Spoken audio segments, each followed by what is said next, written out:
I'm Mirai, pronounced like do-re-mi, Mirai, and welcome back to my channel. Today we're going to be doing my February wrap-up. I'm just going to briefly be going through all the books I read in February with like a short summary on them and what I thought.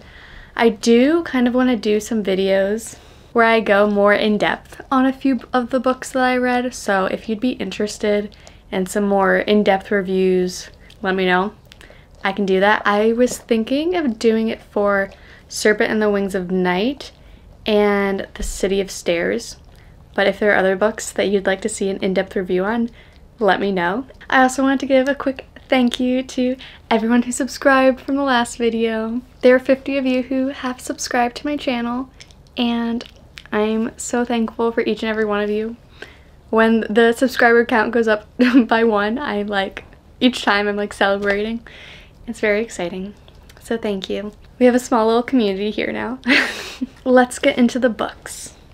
To start with, I thought it would be fun to go through all of the TBR prompts I picked last month and what my reviews of those books were. In total, I read 15 books in February, which is kind of crazy because in January I read 12 books and I thought that was a crazy amount of books.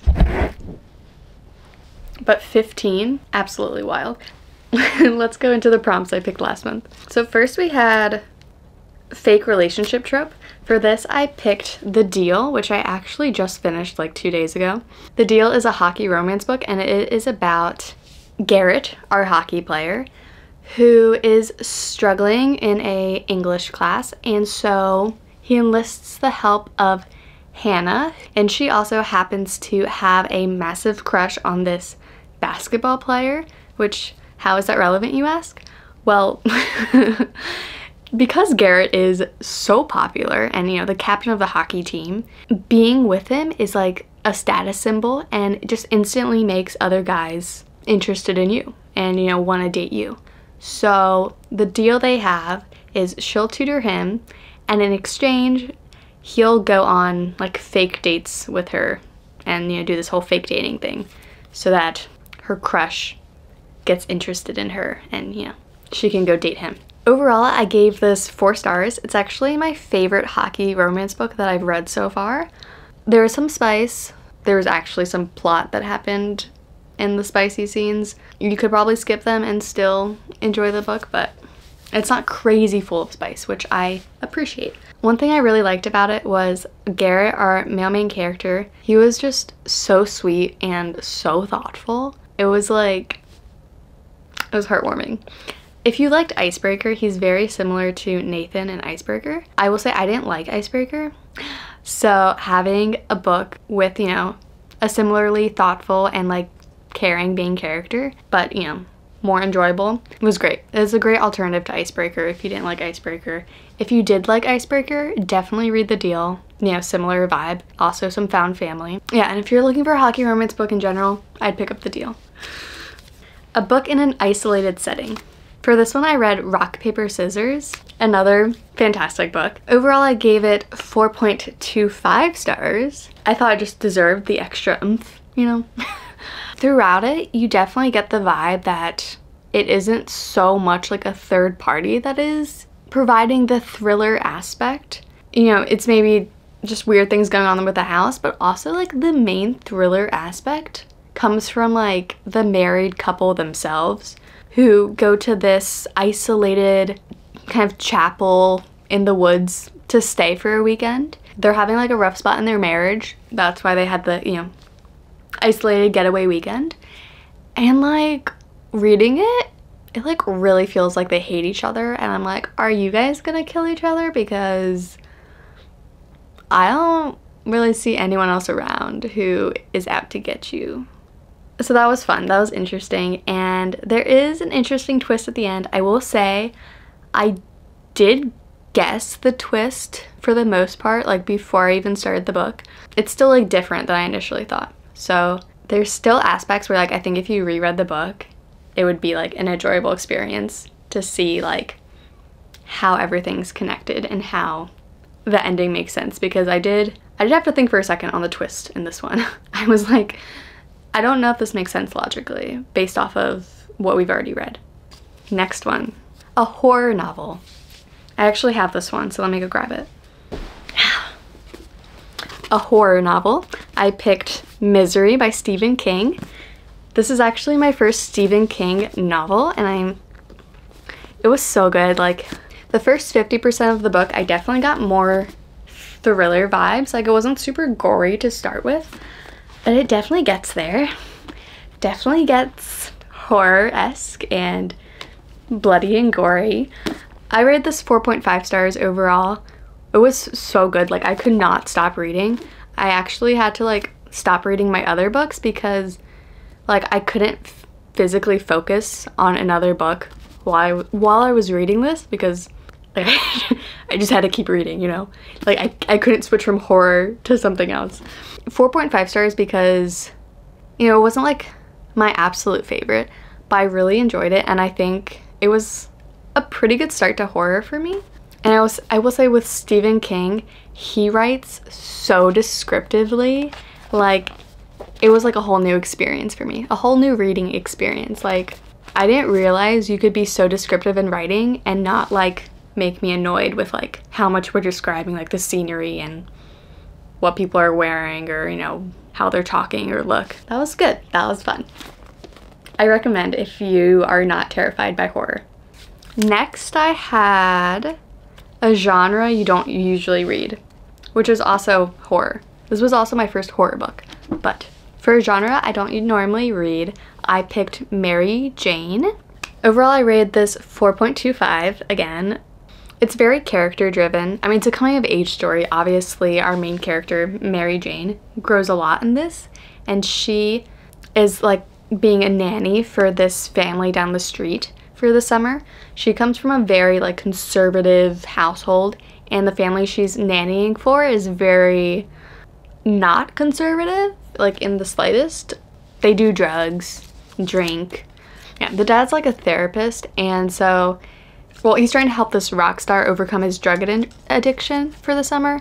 And so the rock star and his wife, who's also very famous, come to live at their house, and so it follows them throughout the summer, making memories, growing super close. And then there's, you know, the dichotomy between Mary Jane's experience at that family and how free and loving she feels it is, and her experience at her own family that she feels is very restrictive and, you know, not as enjoyable. I think it was definitely good. Definitely a good read that I would recommend. Next, I had under 250 pages. For this, I picked Sidetracked, which is the second book in the Mind F series. First off, I gave it 5 stars. It was like purely a vibe rating. Yeah, I don't know if it's the most well-written book, but it was very reminiscent of Criminal Minds and Dexter. I think everyone can agree on that. And I love those shows, so I just couldn't help myself. I gave the first book like 4.5 stars. And just, you know, reading the second one just made me more excited. Like, it was amazing. Basically, it's about this girl who's like a serial killer, and she has a romance with an FBI agent who is a profiler. So very much so Criminal Minds. And then obviously, you know, the Dexter part is like her being a serial killer, you know, under disguise. So yeah, like secret identity vibes going on. What more do you want, you know? Very good. I recommend. Next, I have the next book in a series. For this, I read The Fake Out, which is the second book in the Vancouver Storm series. Another hockey romance. I know, it's a trend. I'm trying to get into my hockey girly phase. So I gave The Fake Out 3 stars overall. It was fun, it was cute. I enjoyed it for sure. I just didn't really care that much. So in this book, we followed the sister to our main character in the first book, Behind the Net, Hazel and Rory. Rory is our hockey player. Hazel's ex, who she like absolutely hates, joins the hockey team, and Hazel, to get back at her ex, or to make sure that he knows that she's not interested anymore, she decides to fake date Rory Miller, who is her ex's rival in hockey. I mean, you know, a classic fake dating trope, very cute, very flirty, very fun. I think it was just a very like typical storyline, you know? Like it just wasn't anything special to me. But it was fun. Like I still think it's a good book. Like I'd recommend it, but not my favorite. I like The Deal better. That's all of the books I read from our little TBR jar. Now to the rest of the books. The first book I read in February was The Housemaid. Overall, I gave it 4.25 stars. So The Housemaid separated into 3 parts. The first part of this book follows Millie, who becomes a nanny at this very rich family's house. And she mostly interacts with Nina, who is, you know, the mom, the woman of the household. And Nina is kind of a psycho. Like, she's actually crazy. She starts off very kind, very sweet, you know, like it seems like it's gonna be a great experience working for this family. So throughout the book, Nina basically just gaslights Millie into like, you know, saying like, oh, I didn't say that, or like, why would you do that? I told you to do like this. Like, just ridiculous things. It's just, what a psycho, you know? And this whole time, you know, Nina is staying in the attic, which locks on the outside.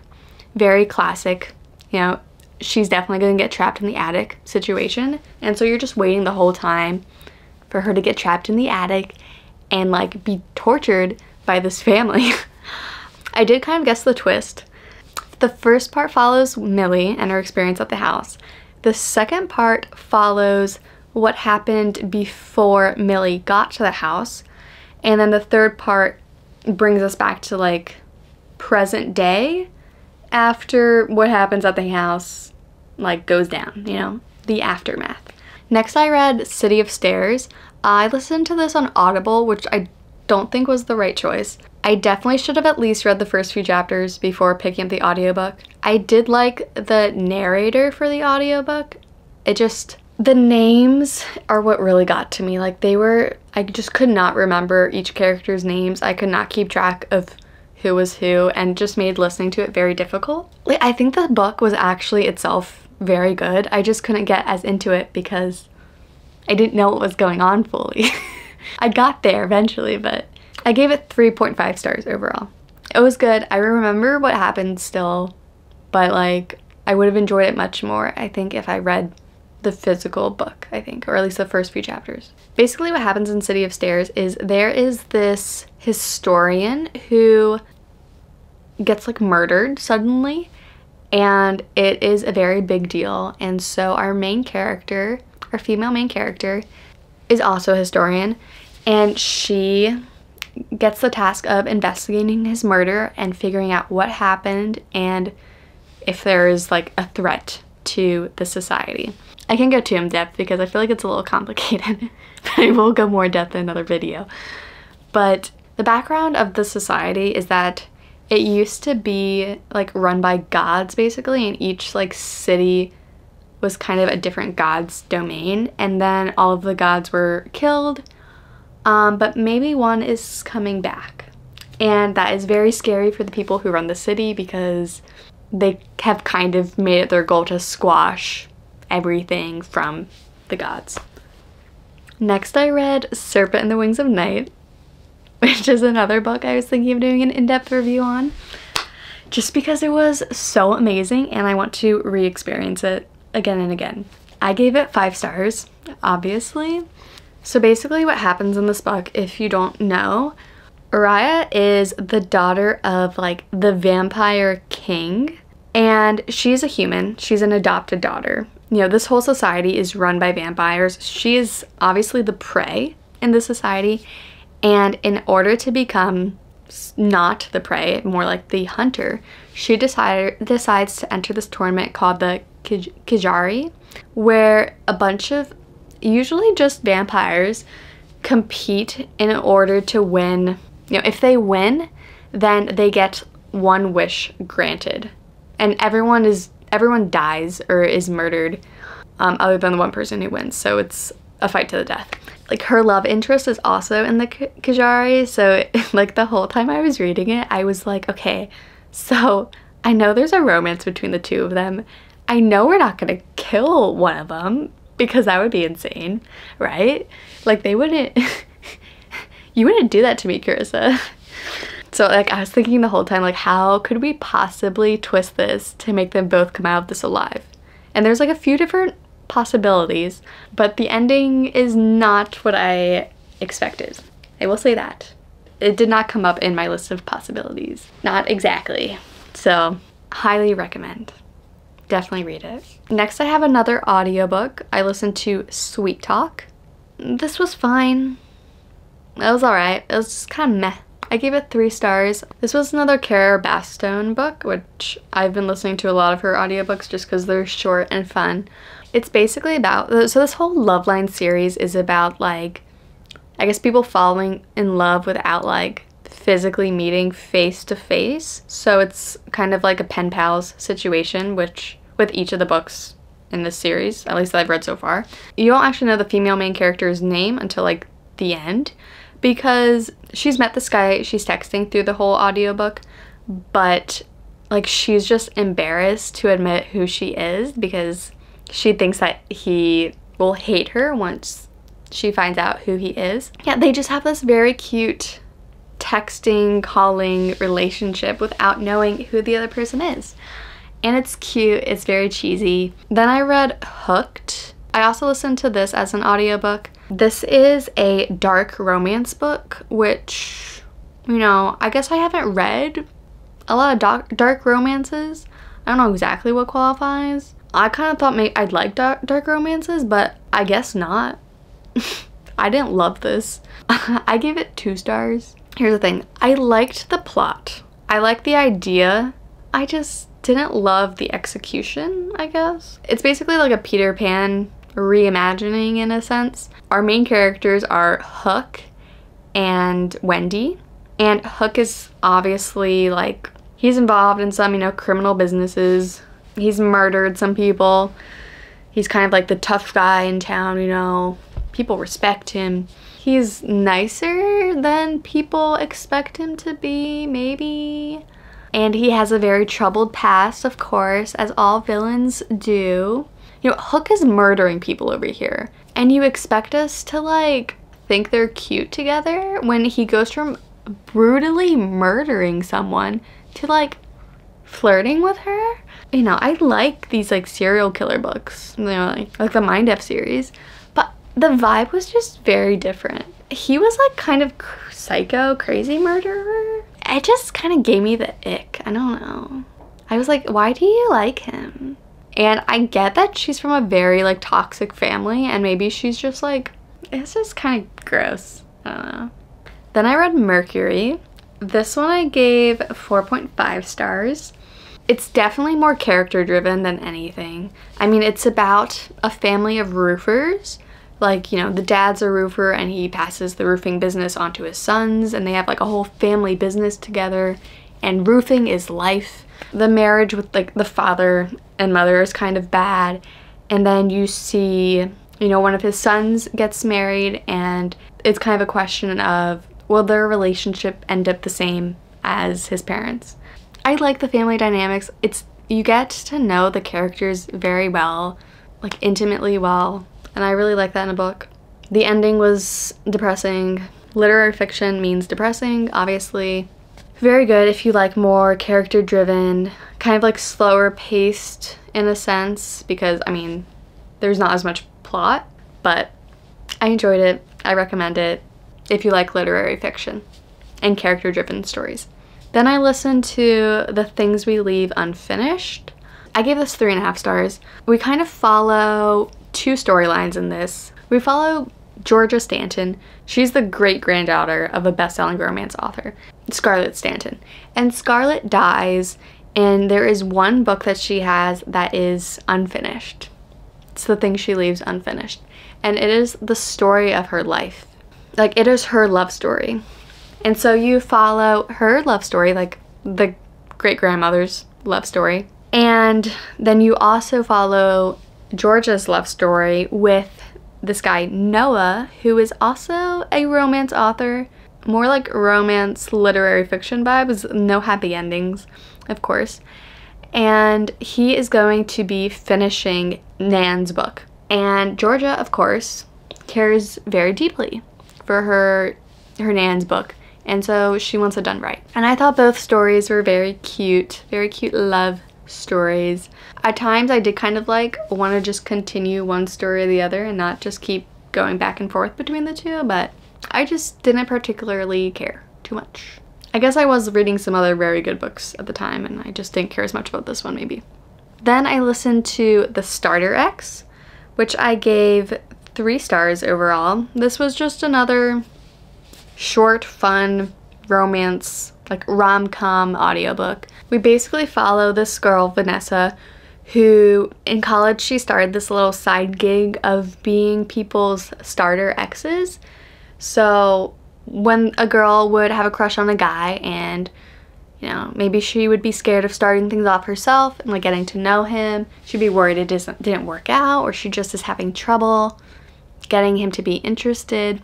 Vanessa will go in and start chatting up with the guy. You know, it'll start off well, and then all of a sudden she'll start acting crazy and she'll start doing things that, you know, turn the guy off, and she'll like make casual references to the girl who has a crush on the guy. Her sister ends up wanting her to do the starter X thing like a few years down the road after she hasn't done it in a while, and she's not really into it. She doesn't want to do it. Kind of awkward to do that for your sister, but she does. And of course she ends up falling for the guy that she is being a starter X for, and that of course brings in some drama. You can very much expect what happens. It was cute. I did enjoy it, but I just didn't care. Rom-com-y, fun, a little cheesy. And then the last book I read in February was Pineapple Street.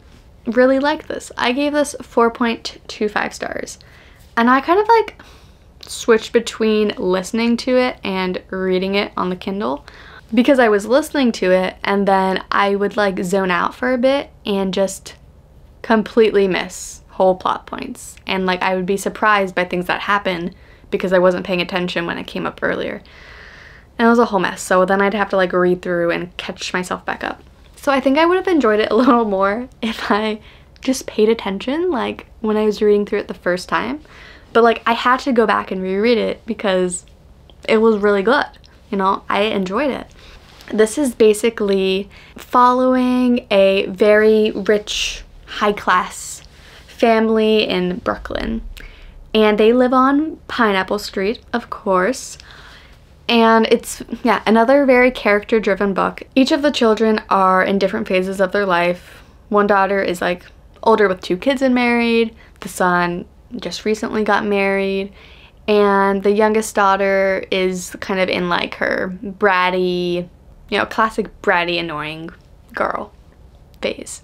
Yeah, and you follow their different experiences and, you know, the classic racist white family, classic racist rich society, really.